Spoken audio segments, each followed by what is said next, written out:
সেখানে আলাপ আলোচনা হবে, সেখানে পরীক্ষা নিরীক্ষা করে তারপরে রিপোর্ট প্রণয়ন হবে, সেই রিপোর্টটা সংসদে পেশ হবে, তারপরে সেই রিপোর্ট পেশ হওয়ার পরে সেটা বিবেচনার্থে গ্রহণের জন্য আবার উত্থাপন হবে, তখন সংশোধনী আসতে পারে, আলাপ আলোচনা হবে। এখানে কোনো কিছু ব্যত্যয় হয়নি। নগদ নিয়ে এলো হার নামানা হার অফার। সর্বনিম্ন 10,000 টাকা রেমিটেন্স নগদে পাঠালে থাকছে স্বর্ণের হার জেতার সুযোগ। 266 বিধি অনুসারে তাদেরকে আমরা বারবারই আহ্বান জানিয়েছি, এখনো আহ্বান জানাই তারা যেন সেই সংশোধনী কমিটিতে আসে। সংবিধান সংশোধনের মাধ্যমে জুলাই জাতীয় সনদ পূর্ণাঙ্গভাবে বাস্তবায়ন করা যাবে এবং আমরা প্রতিশ্রুতিবদ্ধ সেটা করব। এর বাইরেও আরো অনেক বিষয় আছে যেগুলো আমাদেরকে সংশোধনীতে আনতে হবে জনপ্রত্যাশা অনুযায়ী।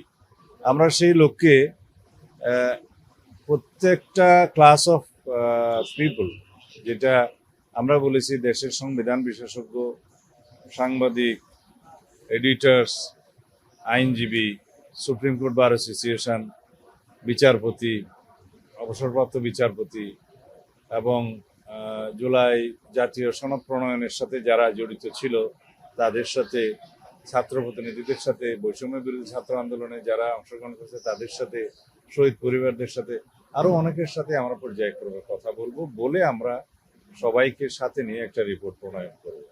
সেই রিপোর্টের ভিত্তিতে যদি সংবিধান সংশোধনে বিল আসে তখন সবাই আলোচনায় অংশগ্রহণ করতে পারবে।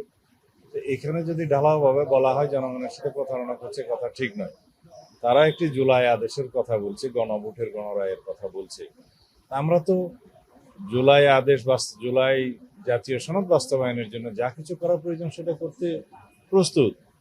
এখানে গণভোটের যদি কোনো গণরায় সম্পর্কিত তাদের বক্তব্য থাকে তারা এই কমিটিতে এসে বলতে পারে।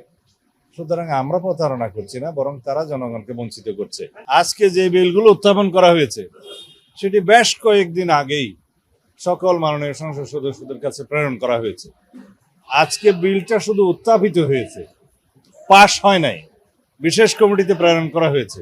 সেই বিশেষ কমিটি নয়, মন্ত্রণালয় সম্পর্কিত স্থায়ী কমিটি, আমি দুঃখিত, মন্ত্রণালয় সম্পর্কিত স্থায়ী কমিটিতে প্রেরণ করা হয়েছে। সেখানে আলাপ আলোচনা হবে, সেখানে পরীক্ষা নিরীক্ষা করে তারপরে রিপোর্ট প্রণয়ন হবে, সেই রিপোর্টটা সংসদে পেশ হবে, তারপরে সেই রিপোর্ট পেশ হওয়ার পরে সেটা বিবেচনার্থে গ্রহণের জন্য আবার উত্থাপন হবে, তখন সংশোধনী আসতে পারে, আলাপ আলোচনা হবে। এখানে কোনো কিছু ব্যত্যয় হয়নি।